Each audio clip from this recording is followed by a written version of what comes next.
పూరా లోకల్. నమస్తే, నేను ప్రియాంక. వెల్కమ్ టు పూరా లోకల్. పూరి జగన్నాథాలయ రత్న భండార్ను మళ్లీ తెరిచారు.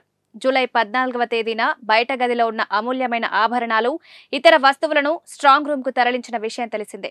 ఇంకా కొన్ని విలువైన వస్తువులు ఉండడంతో మళ్లీ తెరిచినట్లు అధికారులు తెలిపారు.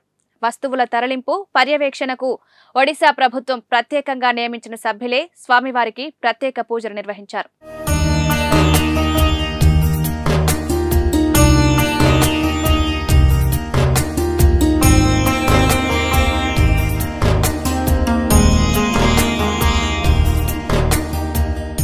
ఉదయం 9:30కు ప్రక్రియ మొదలైంది. రత్న భండార్లోని రహస్య గదిని తెరిచి విలువైన వస్తువులను స్ట్రాంగ్ రూమ్ కు తరలించామని పర్యవేక్షక కమిటీ చైర్మన్, ఒడిశా హైకోర్టు మాజీ న్యాయమూర్తి జస్టిస్ బిశ్వనాథ్ రథ్ మీడియాతో తెలిపారు. ఆ సమయంలో భక్తులకు దర్శనాలు నిలిపివేశారు. ఇక సంప్రదాయ దుస్తులు ధరించిన వారినే అందులోకి అనుమతించారు.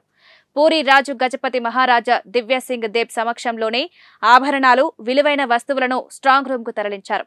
ఆభరణాల తరలింపు ప్రక్రియను వీడియో తీశారు. పాములు పట్టే వాళ్లతో పాటు ప్రత్యేక భద్రతా సిబ్బంది కూడా ఆలయం వద్ద ఉంచారు.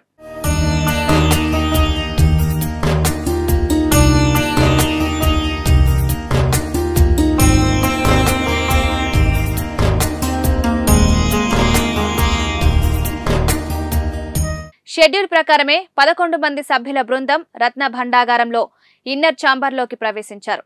అందులోనూ ఆభరణాల తరలింపు తర్వాత రూమ్ కు సీల్ వేయనున్నారు.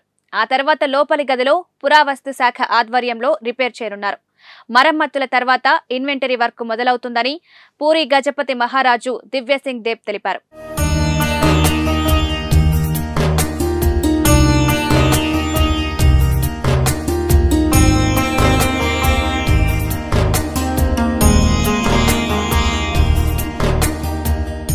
దాదాపు 46 ఏళ్ల తర్వాత పూరి ఆలయ రత్న భండాగారాన్ని తెరిచారు.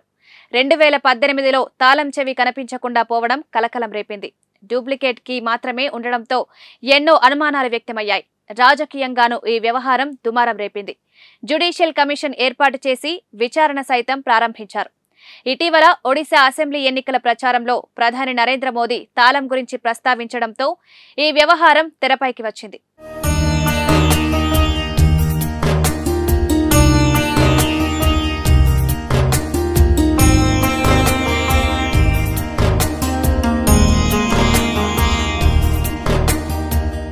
ఇవి అప్డేట్స్. కీప్ వాచింగ్ పూరా లోకల్.